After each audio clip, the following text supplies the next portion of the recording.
सर्व शेतकऱ्यांना आम्ही आमच्या ओपन डेज 2017 कलर्स सीड्सचा ओपन डेज 2017 प्रोग्राममध्ये बोलवलेला आहे. कालपासून हा 19 तारखेपासून कार्यक्रम सुरू झालेला आहे. 19, 20, 21, 22 3 दिवस आम्ही 4 दिवस हा प्रोग्राम आम्ही करत आहोत. इथे मुख्य करून महाराष्ट्र, गुजरात, कर्नाटक, आंध्र प्रदेश या विविध राज्यातून आलेले काही शेतकरी आणि व्यापारी की जे हे काही एक्सपोर्टर्स आहेत की जे ही भाजीपाला परचेस करून एक्सपोर्ट करतात आणि ते ऑलरेडी आमचे काही भाजीपाला एक्सपोर्ट करत आहेत. आणखी काही आम्ही ज्या नवीन नवीन जाती लावलेल्या आहेत त्या देखील आम्ही त्यांना पाहायला देतो आहोत आणि अगदी खूप चांगला आमचा कालचा अनुभव आहे. कालच आमचा प्रोग्राम चालू झाला.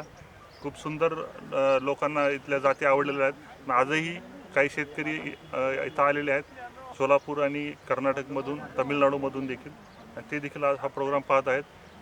ज्या लोकांना शेतीमध्ये इंटरेस्ट आहे, जे लोक भाजीपाला पिकवत आहेत, त्यांना कशा पद्धतीने भाजीपाला घ्यावा याच्याविषयी आम्ही इथं मार्गदर्शन करतो आहोत. त्याच्या व्यतिरिक्त आता जसं पॉलीहाऊस आणि शेडनेटमध्ये लोक उच्च उत्पादन क्षमतेचा भाजीपाला घेत आहेत त्याच्याविषयी इथे मार्गदर्शन मिळत आहे. तरी ज्यांना त्याच्याविषयी माहिती हवी असेल त्यांनी एकदा अवश्य भेट द्या. 22 तारखेपर्यंत आम्ही हा प्रोग्राम अरेंज करत आहोत. तर अवश्य भेट द्या आणि लाभ घ्या. धन्यवाद. Thank you sir.